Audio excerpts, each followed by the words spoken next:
The story begins as a young man arrives at the highly anticipated final destination of a Battlefield game's ultimate round, the Demon King's castle. Upon entering the castle, the young man discovers it filled with demonic minions, all in servitude to the formidable Demon King. Realizing that this is the climax of his long journey, the player identifies the creature seated on the throne as the Demon King. Simultaneously, the Demon King acknowledges the player's arrival, commending his journey as commendable for a human. However, he warns that this is the showdown and commands his minions to eliminate the intruder. Thousands of demonic underlings rush to assault the young man, but undaunted by the oncoming horde, the man prepares for the imminent clash. He channels unwavering determination, getting ready for an impressive counterattack. Mystical energy gathers around his outstretched hand, poised for an epic strike against the oncoming horde. He leaps forward to face the approaching horde, deploying an arsenal of arcane prowess and combat finesse. With precise maneuvers, he dodges through the chaos, making the most of aim compensation to hit his targets accurately. His attacks hit with unerring precision, finding vulnerabilities with unmatched accuracy. With the power of strength and penetration, each strike carries overwhelming force, breaking through the defenses of many enemies and subduing them. The battlefield becomes a showcase for his exceptional skill as he systematically dismantles the demon lackeys of darkness, displaying mastery over the forces at his command. The young man then unleashes the Outburst Acceleration, realizing that the Demon King has more subordinates than expected.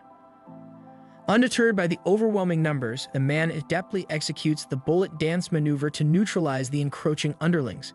Meanwhile, the Demon King is taken aback by the young man's unwavering determination. Witnessing his formidable underlings fall at the hands of a mere human stuns the demon. The realization that this lone challenger poses a significant threat prompts the Demon King to intervene. With a menacing flourish, the Demon King raises his spear, summoning a fierce gust of malevolent mana. The eerie eyes-shaped stone embedded in his forehead begins to pulsate ominously, channeling an abrupt surge of devastating mana. It is aimed like a lightning bolt toward the man. The attack happens with startling swiftness, catching the man off guard as its speed surpasses his expectations. However, he luckily evades the attack, realizing that if it had hit him, he would have died. Out of the blue, the Demon King unleashes another deadly assault.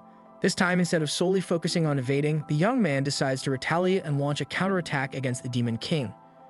He shoots the demon with his gun, but the monster remains unfazed. Sarcastically, the demon remarks that it's laughable for a mere human to use an attack of such a low caliber on him. As the demon launches another assault, the player realizes that the Demon King's barrier is absorbing his attacks.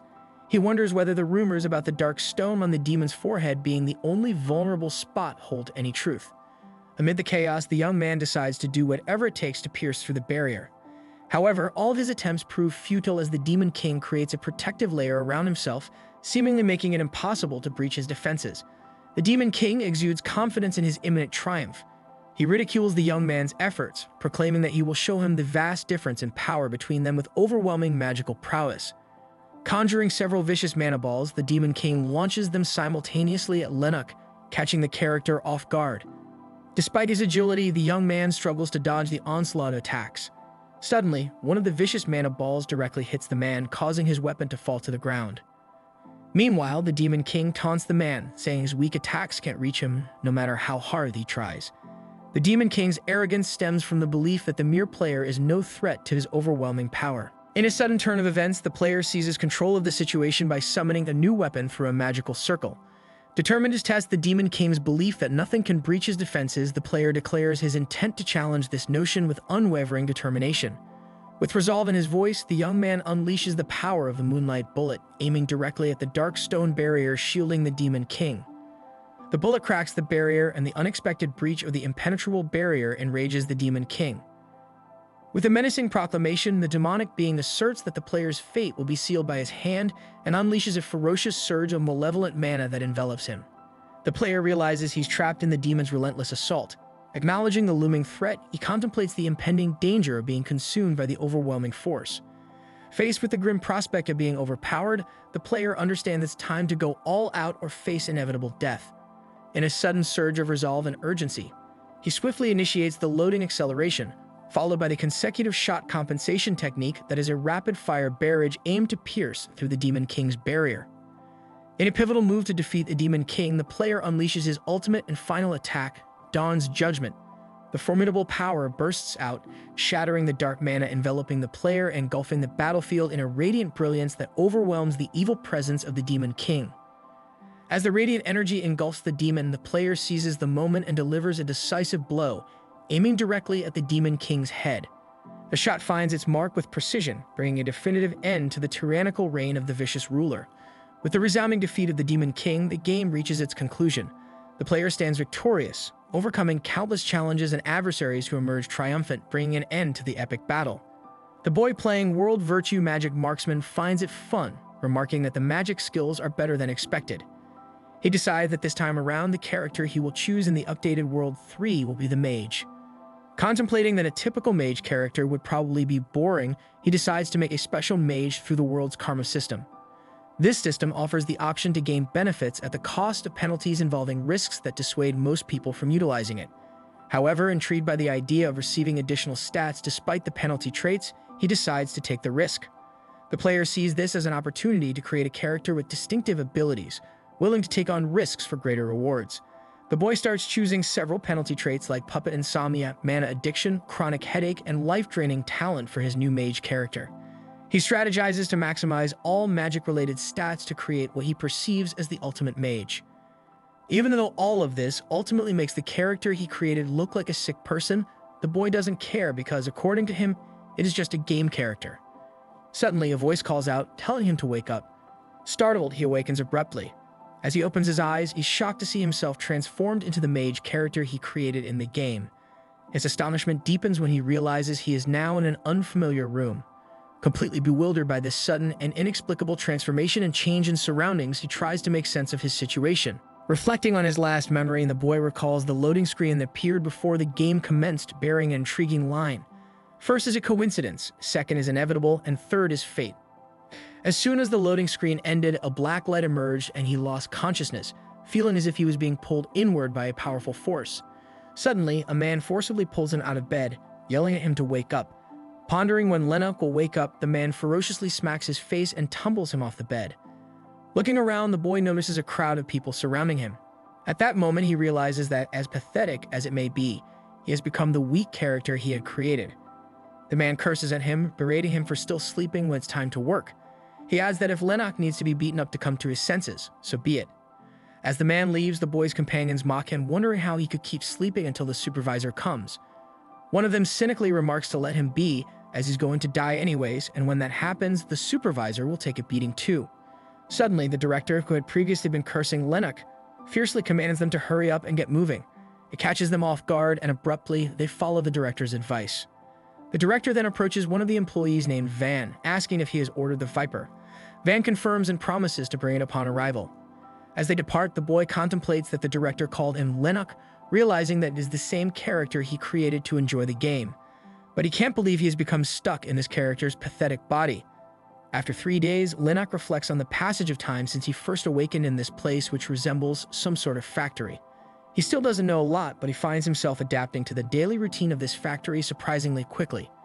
He rises before the sun and toils until exhaustion threatens to overcome him. At night, he is served a bowl of rice porridge that resembles more food waste than sustenance. Despite his efforts to communicate, the other workers refuse to exchange words with him. They remain busy working under the director's watchful eye, but deeper than that, they perceive him as a dead man. He somehow believes that they are not wrong because of the body this week. He won't be able to last more than a few days in a place like this. While lost in his thoughts, the carton he's carrying slips from his hands, drawing a harsh reprimand from the director, who refers to Lennox as a worthless bastard and urges him to pick up the fallen carton. Lennox abruptly apologizes, however, he is suddenly overcome by severe coughing fits, causing alarm among the others. The director, convinced that Lennox is going to die, considers him a burden. He commands Van to put him off in a corner somewhere, then kicks Lennox's face, urging him to hurry up and leave. Emphasizing their busy schedule, he insists Lennox must not get in their way and tells him to die on the side or somewhere else. Meanwhile, Lennox believes that in this extreme situation, the only reason he can retain his sanity is due to the willpower he invested in this character. However, despite the overwhelming physical challenges and disadvantages of his current body and the numerous illnesses and symptoms that are afflicting him, Lennox realizes that his magical talent remains unaffected. He believes that if he can harness and unleash that innate magical ability, it might offer him an opportunity to escape from his current predicament. Gazing at the door, Lennox contemplates the possibility of attempting to leave. However, he understands that to escape successfully, he first needs to familiarize himself with the structure and layout of this unknown place. Silently walking towards the door, Lennox considers it convenient that nobody pays any attention to him. As he steps in, it turns out to be a corridor with another slightly open door.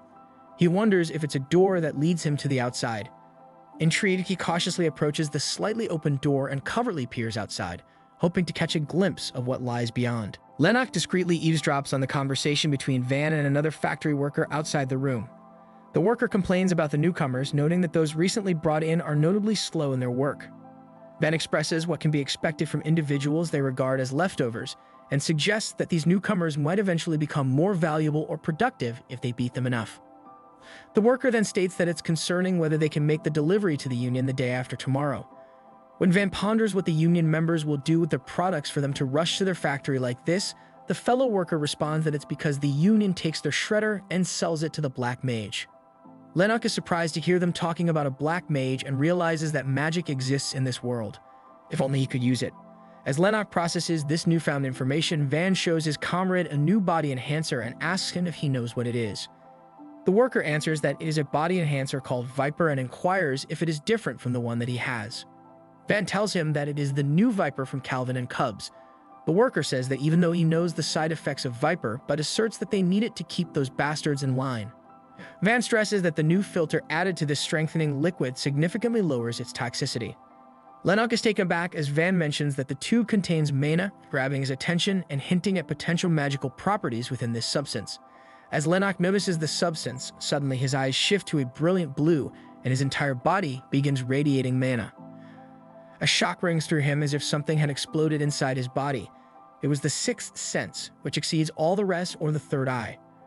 Soon he realizes that it was his alter ego, and he grasps a new insight that he hadn't been aware of until now. It was constantly flowing in this world, however, he had only yet to recognize it, the fundamental power that makes up this world, the impetus that defines existence. The mana swimming throughout the air flows into his body with his breath. He clenches his fists, acknowledging that this power, both familiar and unfamiliar, is certainly the world's magic. Later that night, while all the workers were sleeping, Lennox curled up in his blanket, considering that he might be able to escape with this amount of mana. Recalling the workers' conversation about the union members arriving in 2 days, he ponders his options. Lennox speculates that this event might cause a lapse in security measures on that day. Considering this potential vulnerability in security, he begins to devise a plan, hoping that this window of opportunity could aid in his escape from the confines of his current situation. He wonders if there's any way he can avoid attention and move alone. Suddenly, he contemplates that if he uses a similar method to light on the surface of his skin, it will feel like he has a fever, and with that, he will be able to be left alone. Meanwhile, Van raps on the director's room door, informing him that he has brought the Viper they discussed earlier. The director acknowledges his efforts and offers him a Viper. Despite Van's refusal, the director insists, citing Van's unwavering diligence in carrying out his tasks as the reason for his generosity.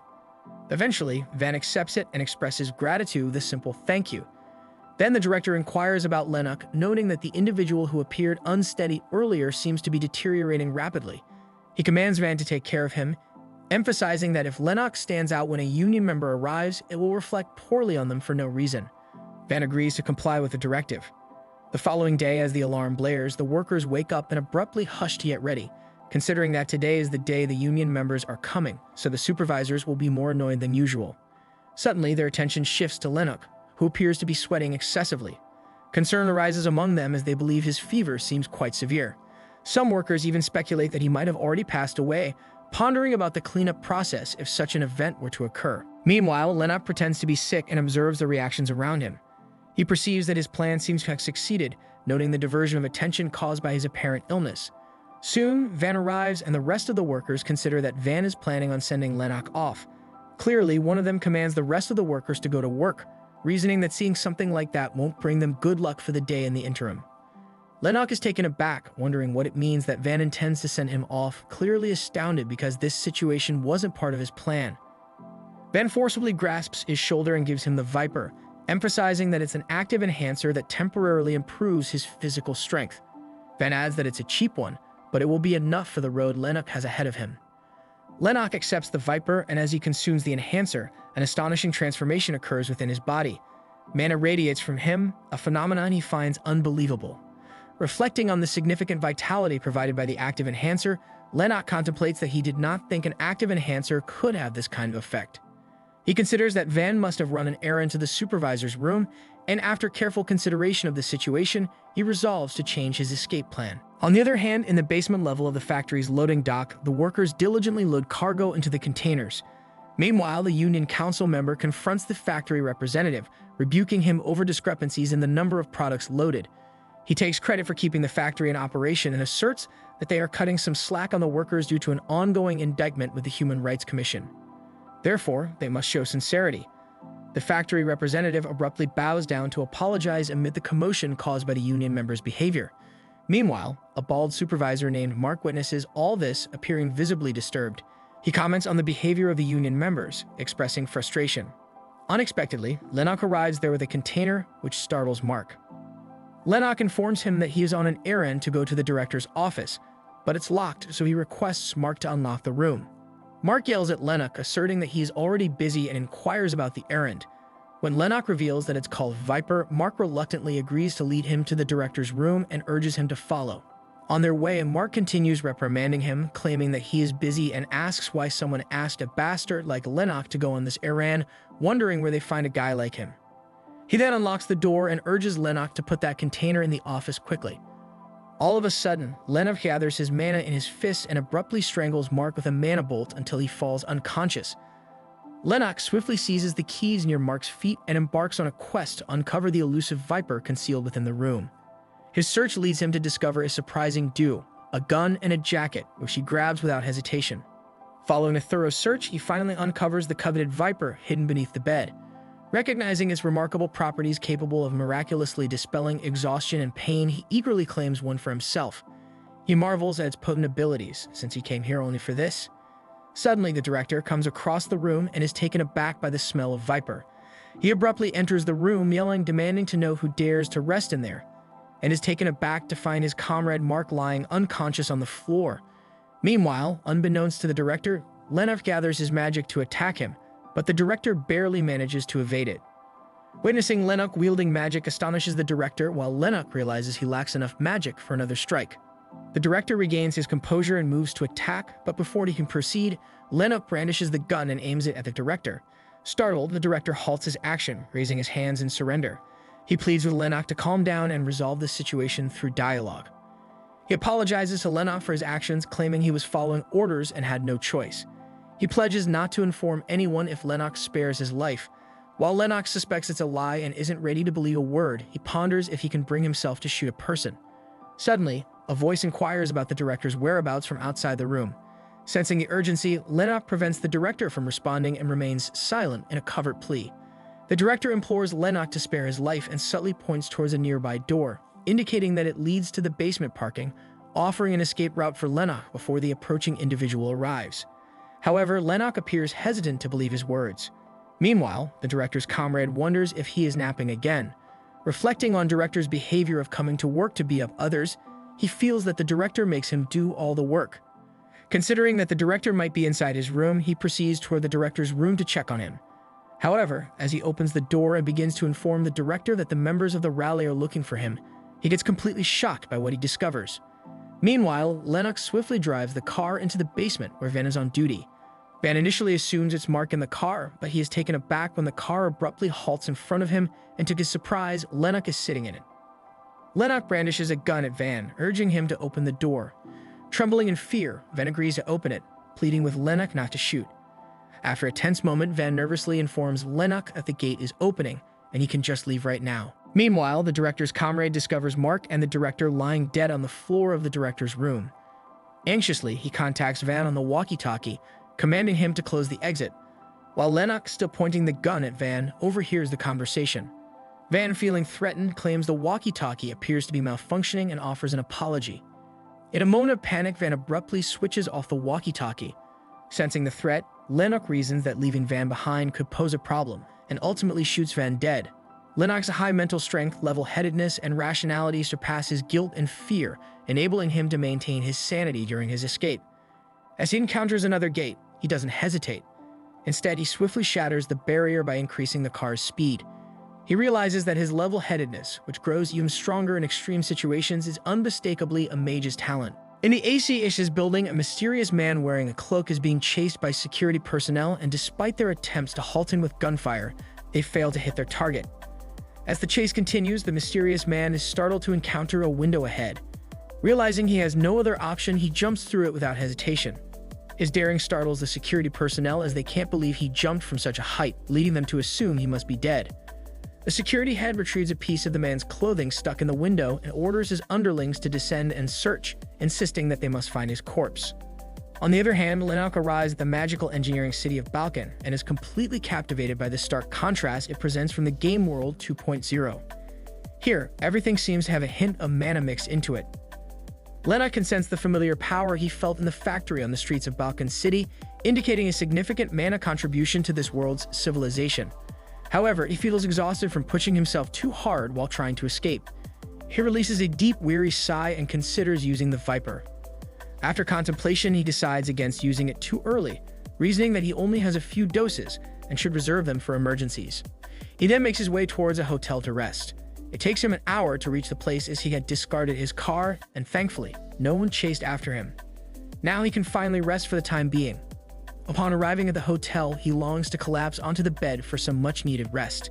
However, completely exhausted and pushed to his limits, he collapses into unconsciousness after just a few steps into the room, succumbing to the overwhelming fatigue. The following day, he wakes up with a parched throat, feeling groggy. He gets up and walks toward the refrigerator. As he quenches his thirst with tin water, he starts to feel a little more alive. But suddenly, a queasiness grips his stomach, urging him to hasten toward the sink to vomit. Feeling extremely queasy, he sits on the ground, feeling as though his head is about to split open and every muscle in his body hurts as if they are about to be ripped apart. Examining his trembling hands, he ponders whether this unsettling sensation might be attributed to the effects of Viper. Despite this concern, he acknowledges the necessity of depending on stimulants if he intends to mobilize his body. However, a sudden rumbling in his stomach prompts him to consider that the nausea he's experiencing might stem from not having eaten anything for over 12 hours. Hastily, he consumes a canned meal from the refrigerator only to find its taste unappealing. Simultaneously, the room's telephone rings and a representative from the hotel management informs Lennox that he has 2 hours remaining until the scheduled checkout time and inquires if he would like to extend his stay. When Lennox agrees to extend his stay, the representative notifies him of the costs involved. The accommodations are 200,000 sel, and the canned food is worth 20,000 sel. The representative adds that after deducting his advance payment of 100,000 sel, his remaining balance is 120,000 sel and requests Lennox to pay by today. Lennox can't believe the canned food is worth 10% of his stay. He takes his money out of his pocket, realizing he has 130,000 sel, and after paying the hotel, he would be left with 10,000 sel. He realizes that at this rate, he won't be able to stay for another day, and he needs money to survive. Lennox notices his overgrown hair and decides to clean up before leaving. He cuts his hair short, anticipating that it will help him avoid recognition later on. After exiting the hotel, he sits despondently in an alley, convinced that earning money legally is impossible for him as he lacks a legitimate identity in this world. However, he devises an alternative plan to confront criminals and steal their money, believing it won't pose many problems for him in the future. With this in mind, he begins searching for potential targets, utilizing his mana manipulation ability to eavesdrop on conversations nearby. Amidst the conversations around him, Lennox filters out the irrelevant details, uninterested in the general chatter. Eventually, he intercepts a discussion relevant to his intentions, where a baddie asks someone to bring the stolen money to a designated area. Intrigued by this conversation, Lennox sets off toward the specified location. However, during his pursuit, he suddenly experiences dizziness, causing him to stumble. Feeling frustrated by his physical limitations, Lennox promptly administers the Viper drug. Almost immediately, he senses a surge of renewed strength and vigor, which revitalizes his demeanor. With his determination reignited, Lennox is ready to pursue his goal of earning money with newfound energy and determination. At a location nearby, 2 delinquents aggressively confront a frightened man, coercing him to repeat their earlier instructions. Trembling with fear, the man reiterates their previous directive, that if they finish this task, there will be no problems. One of the delinquents responds with aggression, accusing the man of talking nonsense for claiming he lost their stolen money. Despite the assault, the terrified man desperately maintains his innocence, insisting that he isn't lying and that the money vanished en route. Realizing the man has no money, the delinquents devise a chilling scheme of selling the man's body parts to recoup their losses. The man's desperate cries for help echo in distress as he pleads for help. In a swift and decisive action, Lennox intervenes just as the delinquents are about to execute their gruesome plan. Employing his magical abilities, he releases a bolt of energy that incapacitates and neutralizes the threatening assailants, putting a definitive halt to their nefarious intentions. Terrified by the sudden turn of events, the man pleads with Lennox to save him. Uncertain of what to expect next, he is shocked and intimidated by the unleashed power. His plea reflects fear and confusion. Despite the chaos, Lennox pays no attention to the man's appeal. Instead, he collects the money from the delinquent's pockets, totaling almost 700,000 sel. Recognizing it as a substantial amount, he plans to use it for clothing and medicine. As Lennox retrieves a pen-like gadget from the delinquent's possession, the frightened man anxiously implores him not to direct it toward him. Lennox, intrigued, inquires about the pen-like gadget. The man hurriedly explains that it's a modified Dykes laser cutter, initially intended for legal purposes, but unlawfully altered to function as a weapon. Recognizing the potential usefulness of the gadget for self-defense, Lennox stows it away in his jacket, considering it an additional measure of protection. Trying to establish his authority, Lennox issues commands to the man concerning the witnessed events, explicitly instructing him to keep silent about what he saw. Before he can finish his sentence, the trembling man interrupts eagerly, pledging to Lennox that he will keep the incident confidential. He solemnly vows never to disclose any detail of what happened today to anyone, clearly expressing his anxiety and fear of potential consequences. Maintaining a stern gaze at the man, Lennox expresses skepticism despite the man's assurances. Sensing the tension, the man hastily offers assistance, inquiring if Lennox requires anything else. Acknowledging the man's nervousness, Lennox explains that since his recent arrival in the city, he's seeking information about activities or occupations that someone can engage in without requiring identification. He emphasizes that it would be preferable if these activities involve the use of magic. Later that night, Lennox arrives at the location the man told him about, which appears to be a regular bar. Suspecting a potential facade or disguise, he decides not to reveal his true identity. Drawing upon his magical abilities, he adeptly manipulates his appearance and alters his hairstyle. Understanding that he can't trust anyone but himself in this unfamiliar world, Lennox steps into the bar. When the bartender asks about his order, he requests a light drink. As the bartender serves his order, Lennox casually engages in conversation, expressing his interest in seeking employment. He inquires if there's any need for a mage or if there are any tasks that require magical expertise. As Lennox awaits the bartender's response to his inquiry about work suited for a mage, a girl arrives and interrupts their conversation, announcing the conclusion of working hours. She questions what he's doing, prompting the bartender to inform her that Lennox mentioned he is a mage. Taken aback by Lennox's appearance, which doesn't fit the conventional image of a mage, the girl remarks that he doesn't look like one. However, acknowledging the scarcity of mages, she concedes that appearances may not necessarily defy one's abilities. Introducing herself as Jenny, she appears to be more open-minded, accepting Lennox despite his unconventional appearance for a mage. In response, Lennox, maintaining his concealed identity, opts to introduce himself as Van, as he cannot disclose his true name. Jenny's curiosity prompts her to inquire about his abilities, expressing skepticism towards him labeling himself as a mage if he's only proficient in ordinary magic. She emphasizes that he doesn't need to reveal which magic system he inherits but should tell her his attributes. Lennox channels mana into his fist, showcasing his magic bolt maneuver, a display that catches Jenny off guard. She reflects on its rarity, noting that he activated it without a magic circle or chant. Impressed, she promptly offers to draft a contract with him. Jenny suggests that Lennox shouldn't be too selective about the type of works since he's come all the way here. Lennox agrees, expressing willingness to undertake any task except those involving meddling with humans. Jenny reassures him that there's nothing to worry about in that regard. She then proceeds to assign him bounty hunter work, guaranteeing immediate payment and explaining that Lennox can easily determine the results. She elaborates that the target, Tyler Evans, is a scavenger who attempted to steal Ashiel's security equipment 4 days ago. Lennox, still disguised as Van, questions whether the attempted theft implies Tyler's endeavor was unsuccessful, as it would be highly improbable for a mere scavenger to breach Ashiel's security. In response, Jenny discloses that all the other scavengers involved in the incident were murdered, leaving Tyler as the sole survivor of the group that attempted the theft. She continues to divulge more details, explaining that Achilles took their hands off the case and passed them the cleanup duty. Since the scavenger branch he's affiliated with also withdrew their involvement, there won't be any problem. When Lennox inquires about the reward for capturing Tyler, Jenny reveals it amounts to 3 million sel. She acknowledges that while it might not be exorbitant, it's a decent sum for catching a rat. Examining the earlier report, Lennox inquires with Jenny about the blood sample mentioned in the document, expressing his interest in obtaining it for further investigation. Jenny agrees to provide it but cautions Lennox against using a blood mage to track Tyler. She dismisses the idea, emphasizing that blood mages are notorious for their exorbitant fees, demanding 5 million sell or more per case. She portrays them as money-hungry individuals whose services would be too expensive for this pursuit. As Lennox exits the bar, he retrieves the target's blood sample from the envelope. Instead of seeking a blood mage's assistance, he opts for a different approach. He places the sample on the ground, considering alternative methods for tracking Tyler without relying on a blood mage.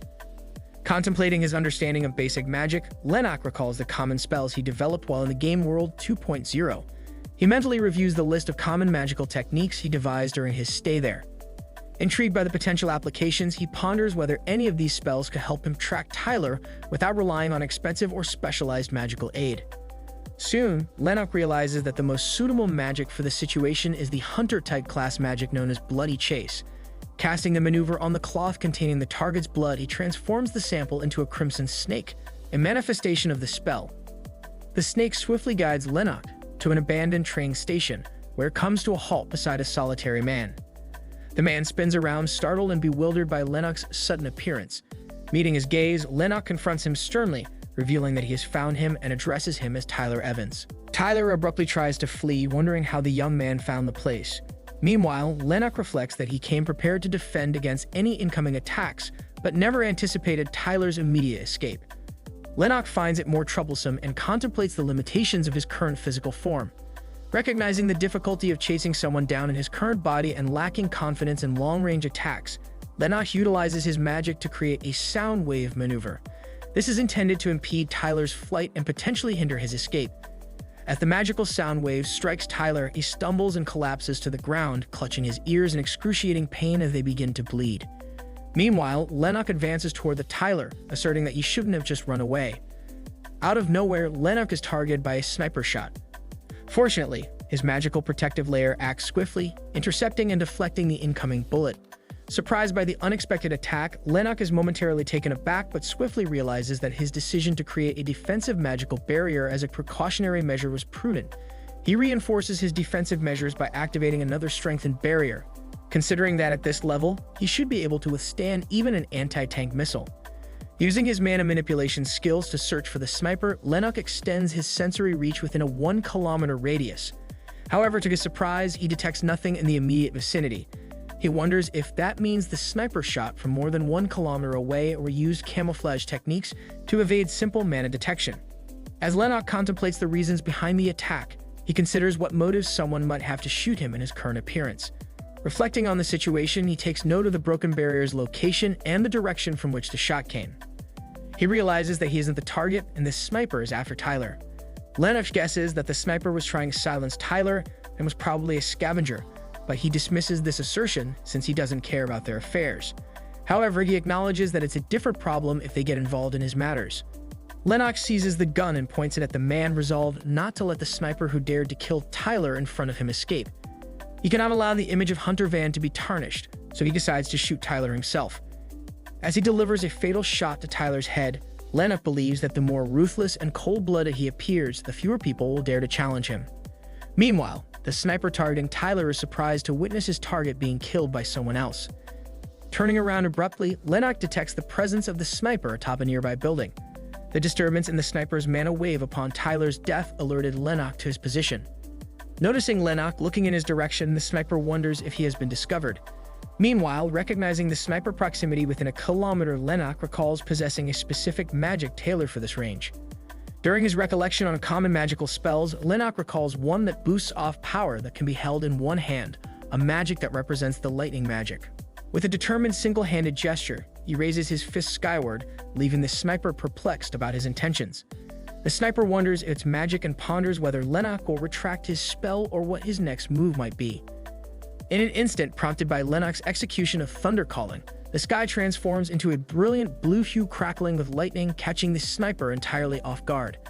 Without warning, a powerful bolt of lightning surges from the sky, striking the very building where the sniper had been positioned, reducing it to rubble in a chaotic explosion of energy.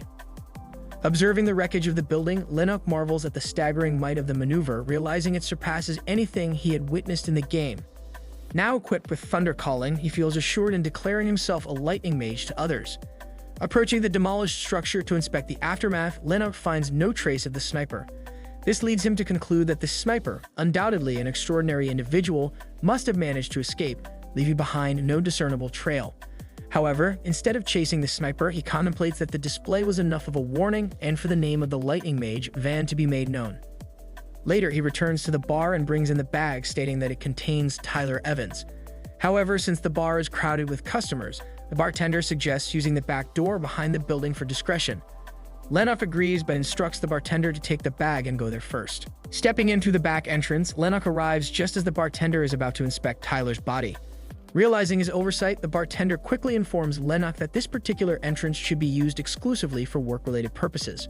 The bartender then asks Lennox to wait for a moment as he examines the corpse. Lennox nods, indicating that he's willing to wait. After inspecting the body, the bartender concludes that the cause of death is a gunshot wound to the head. Additionally, he notices injuries to the ears. He remarks that there are no other man alterations present and observes that person's intestines are intact, confirming that it's indeed Tyler himself. Impressed by the meticulous examination, Lennox inquires of the bartender whether he has a background as a coroner due to his thoroughness. The bartender admits that he used to do some similar work.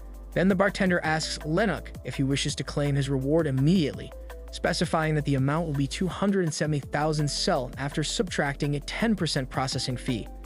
The bartender mentions that choosing alternative methods for receiving the money will incur additional processing charges.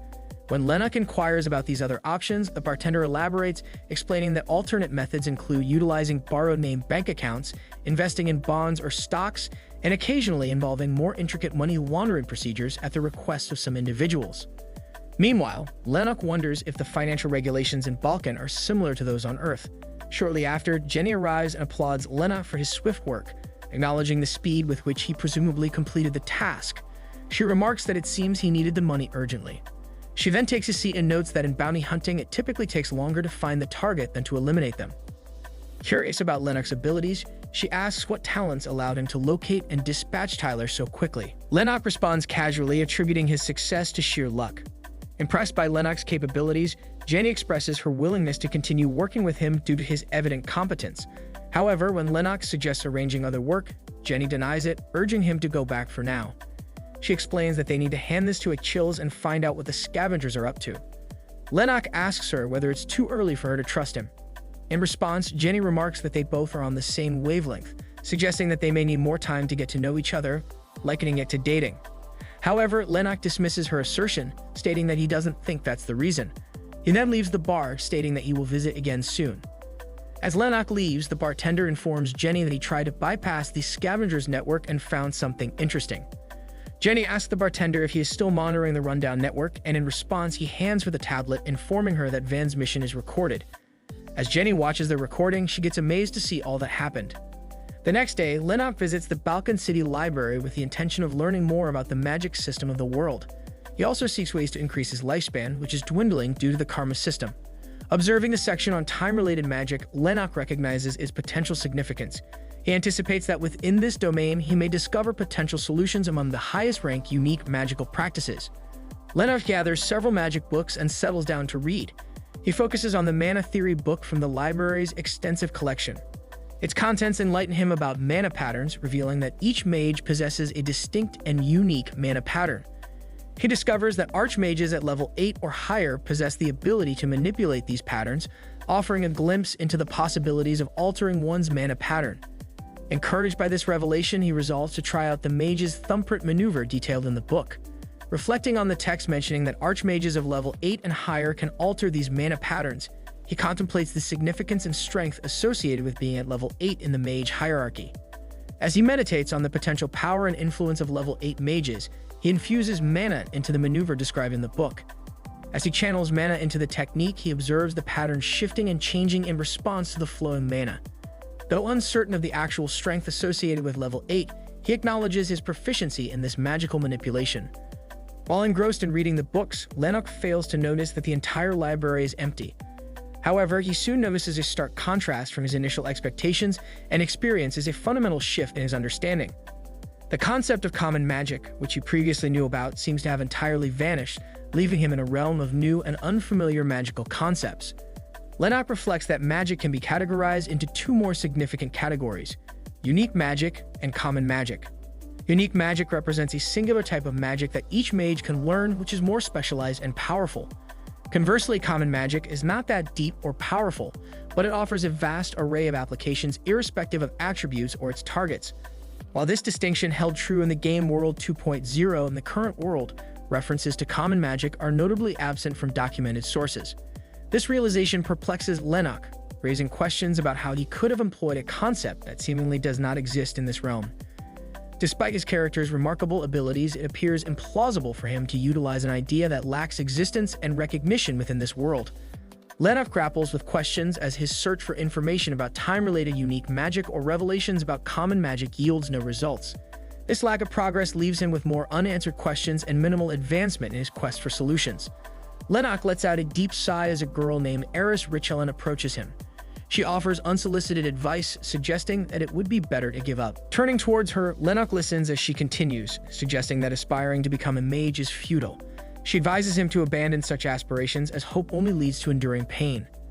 Eris expresses pity for his situation, noting the prolonged hours he spends reading books.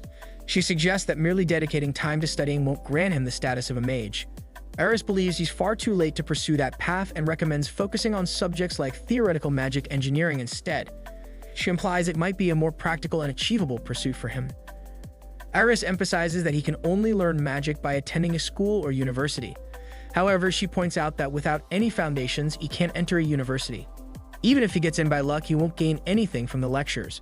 According to her, he can do nothing by himself in this field of study where talent and luck play such significant roles, even if he has much passion. She then apologizes to him, stating that she doesn't know why she is telling this to a stranger, reminding him that it's past closing time and she needs to arrange the books, so she requests him to leave. In response, Lennox questions if her advice comes from personal experiences and suggests that if she is a student, it might be premature to consider giving up. He proposes that instead of conceding defeat, it might be more beneficial for her to explore every possible avenue before reaching such a conclusion. Eris is taken aback by this unexpected response, prompting a moment of surprise or shock. In response to his suggestion, she places her business card on Lennox's chest. She finds his reaction somewhat ridiculous, as she doesn't expect him to heed her advice so readily. As she leaves, she asks him to forget it and states that she will show him some magic if he returns next time. Lennox thinks of her as an odd woman. Gazing at her business card, he is surprised to learn that she is a chair professor of the Elemental Magic faculty at Labattna University. Lennox is amazed by this revelation, finding it hard to believe that someone who appears so young could hold such a prestigious academic position. He then departs from the library, planning to buy groceries and head towards the market. As he contemplates cooking something nutritious, his thoughts are abruptly interrupted when he is startled to see a police officer investigating an individual nearby.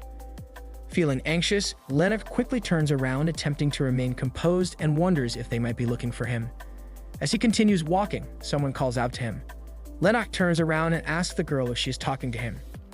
In response, the girl asks if he has done something wrong or what, remarking that he was glancing at the mana pattern check as if he was guilty of a crime. The girl emphasizes that the way he kept glancing at the mana pattern inspection makes him appear guilty of something.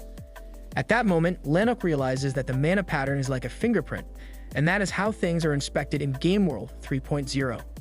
The girl then questions Lennox about his visit, to which he replies that he's here to buy vegetables.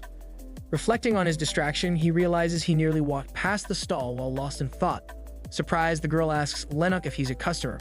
Lennox confirms, saying yes, and then inquires about her identity, mentioning that there used to be another lady here before. The girl informs him that the previous lady was an employee and that she is now the owner of this greengrocer. She further explains that she grows these vegetables as a hobby. Although somewhat surprised by her production scale, Lennox remarks that she must be wealthy if she grows such a large quantity as a hobby. The girl unexpectedly agrees with his observation. Unable to discern if she's being truthful, Lennox finds her to be quite resilient, though he believes it's inconsequential.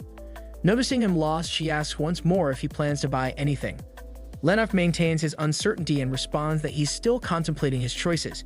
Sensing his situation, the shop owner hands him a particular type of onion, mentioning its efficacy for insomnia because, known his looks, it seems he needs it. In addition to the recommended onion, Lennox buys a few green onions and 6 bell peppers. While putting his vegetables in a bag, the girl surprises him by commenting on the uniqueness of his mana. Suddenly, her eyes take on a green hue as she addresses him, questioning why a mage like him is in that particular location. She expresses doubt, stating that she would have remembered such a distinct pattern and wonders if he's newly arrived in Balkan. However, Lennox pretends that he doesn't know what she is talking about, while deep down he wonders who this woman is because she realizes he is a mage and casually talks about his mana pattern. The girl hands Lennox his grocery bag and informs him that the total amount is 32,000 sel. Lennox takes the bag and pays her the required amount as he departs. The girl casually bids him to come again. Reflecting on the encounter, Lennox turns back, pondering whether the girl might have seen the leaked mana pattern from his barrier magic. Puzzled by how she could discern the mana pattern with her bare eyes. Considering that even the police rely on devices to read such patterns, Lennox speculates on the girl's abilities.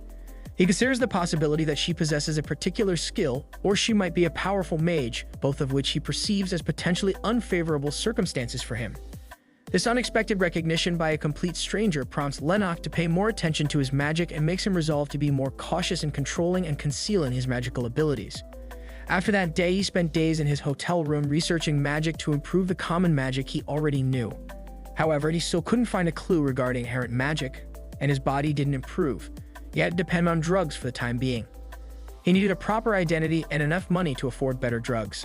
After spending days in seclusion, he visits the bar and expresses his desire to obtain an identity, pondering if it is possible.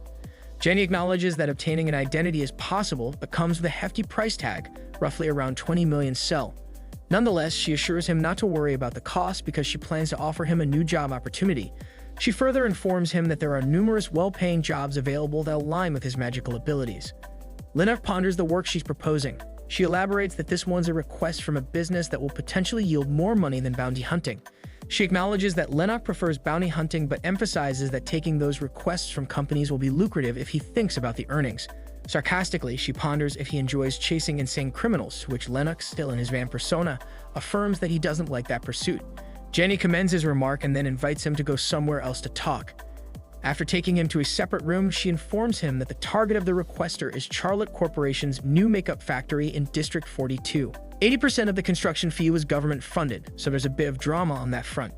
She elaborates that the moisturizer they were supposed to make underwent extensive human testing, prompting Lennox to wonder about human testing.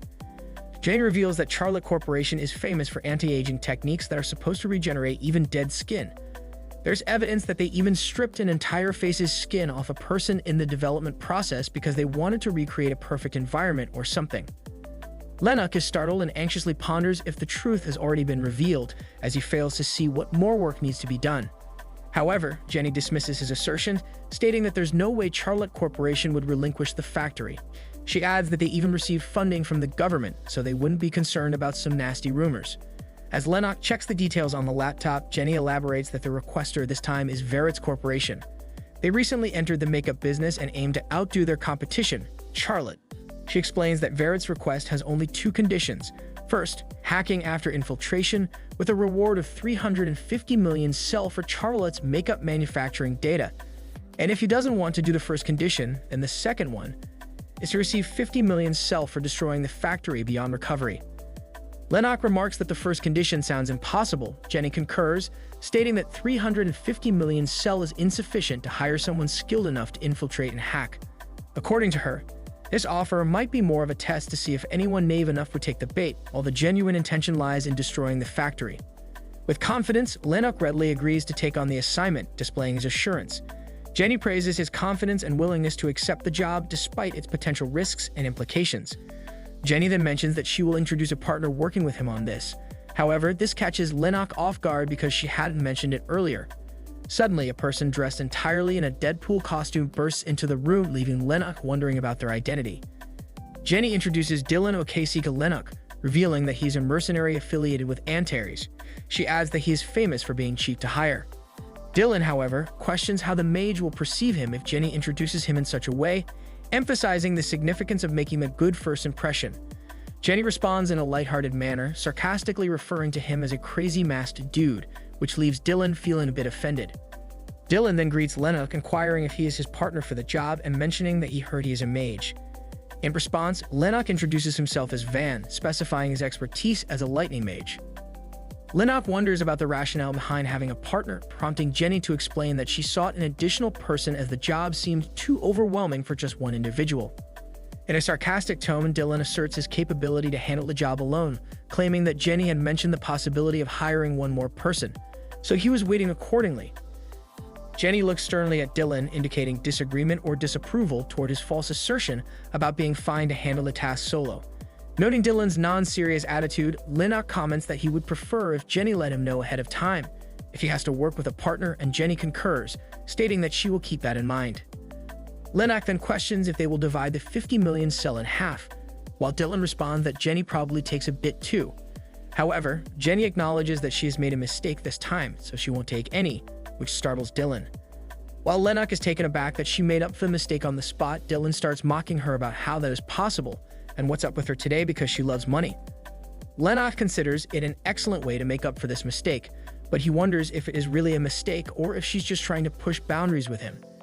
Inwardly contemplating the situation, Lennox resolves that if Jenny tries further manipulations, he will handle it confidently, as he already has the upper hand in this relationship anyway.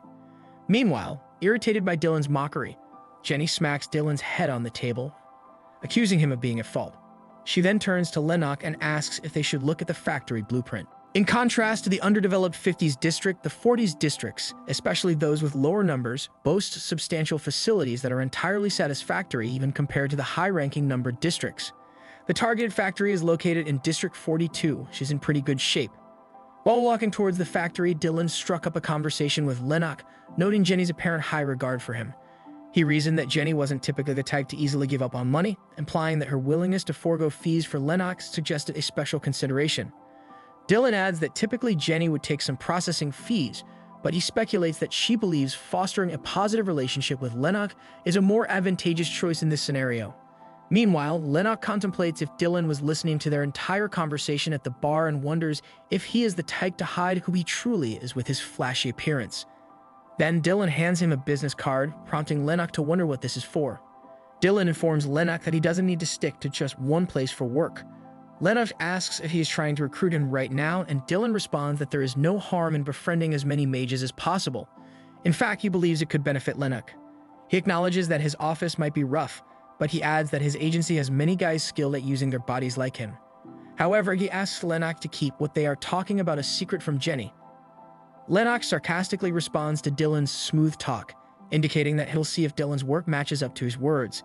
Dylan confidently replies, expressing that he's looking forward to it.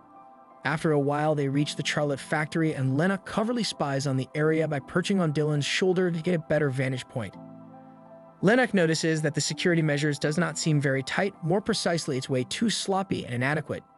Dylan remarks, asking who would be crazy enough to mess with a big corporation like Charlotte, and asserts that he wouldn't even be looking in their direction if Ferrets hadn't asked him to. He reveals that those security troopers are from 888, all ex-criminals and thugs, making them the lowest quality security troopers even amongst other security companies. It concludes that this just means they will feel less guilty even if they kill one or two of them by mistake.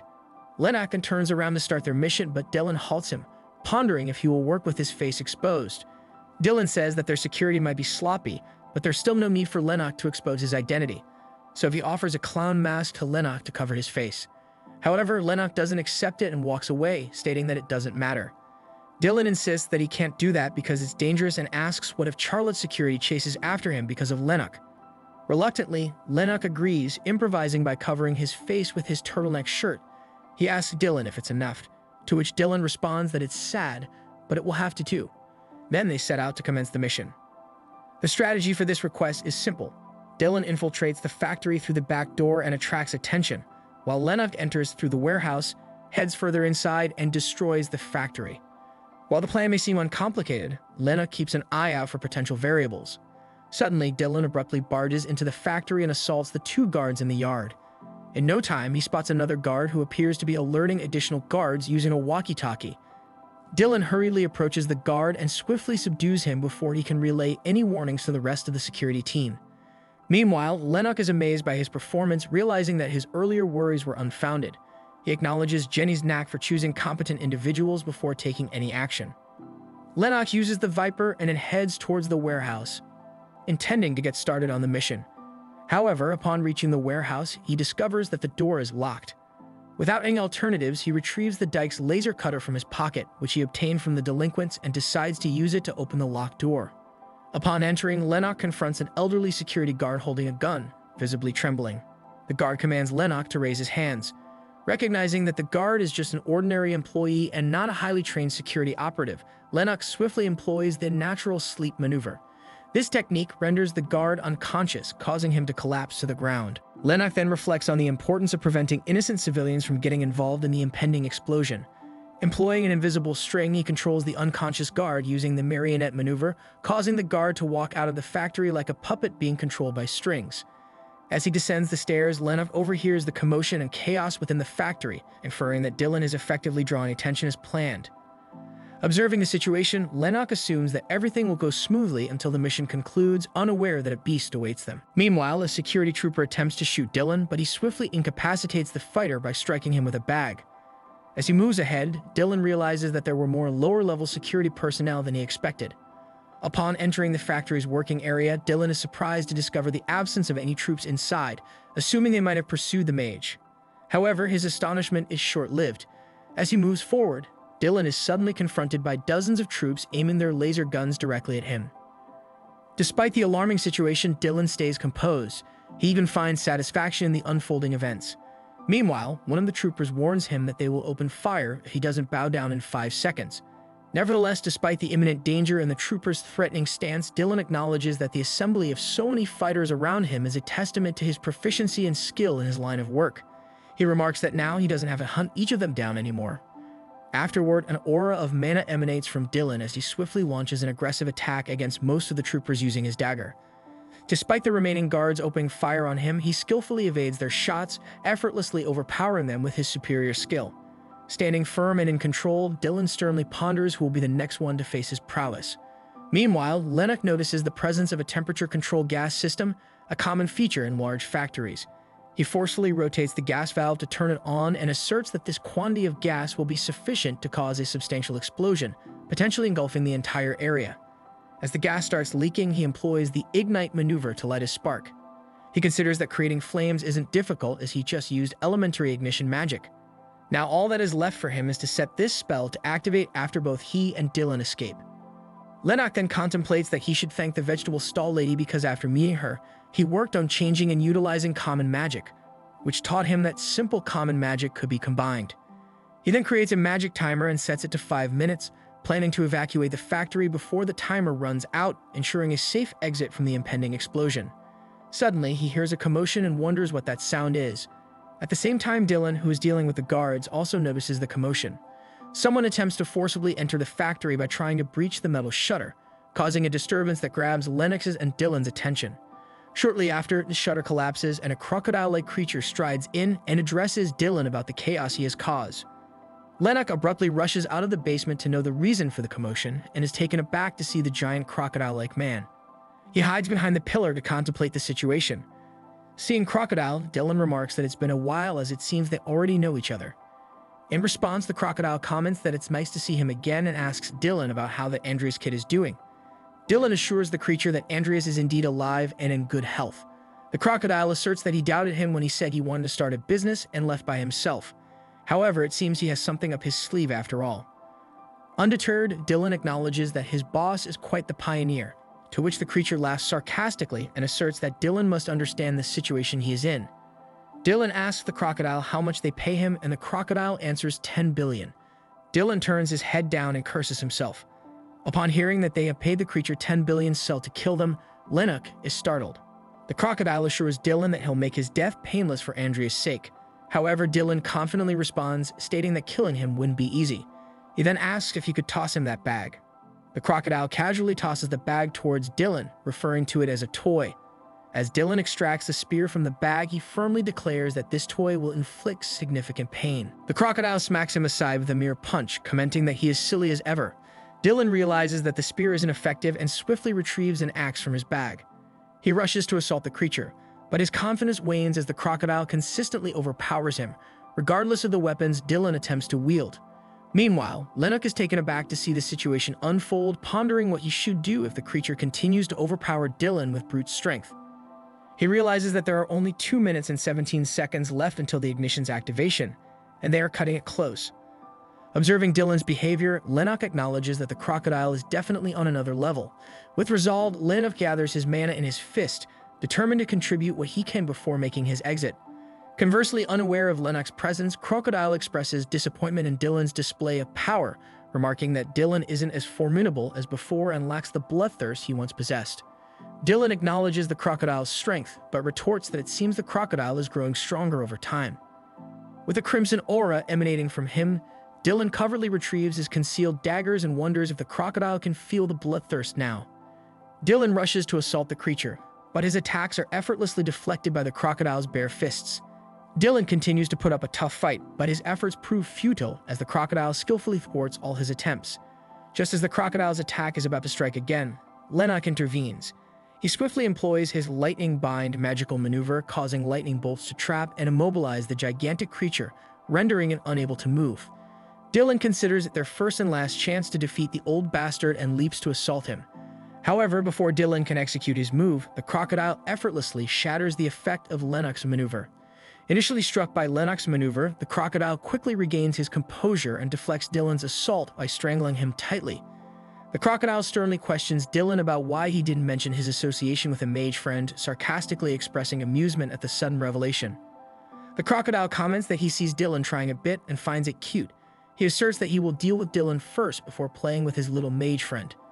With incredible strength, the crocodile delivers a powerful strike to Dylan's face, sending him hurtling through the wall with a forceful impact.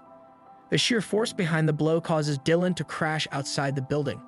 Afterward, the crocodile looks around to find the mage. Meanwhile, unbeknownst to it, Lennox rushes outside the building, contemplating that the crocodile is still fine after being hit by his lightning bind spell that is strong enough to melt steel. However, Lennox believes that the winner has already been decided. As he steps outside, Lennox looks around for Dylan and soon finds him lying unconscious on the ground. Moving closer, he's relieved to find that Dylan is still alive. Lennox quickly considers how to safely transport him away from the factory to prevent any potential danger. With no other choice left, Lennox uses strength and speed reinforcement to enhance his capabilities. He reflects that because of the concerns about mana addiction, he had been avoiding concentrating mana in his body. However, he decides not to dwell on it at this moment. Lennox then lifts Dylan on his shoulder and starts running, ensuring they can get far from the factory before it explodes. Meanwhile, the crocodile diligently scours the area, tirelessly searching for any trace of the mage, consumed by curiosity about his whereabouts and oblivious to the imminent danger that Lennox is earnestly striving to avert. Unexpectedly, he detects something amiss. The crocodile's instincts kick in, but it is already too late. Lennox's ignite maneuver triggers the gas particles, causing the entire factory to erupt into flames and be reduced to ashes in mere moments.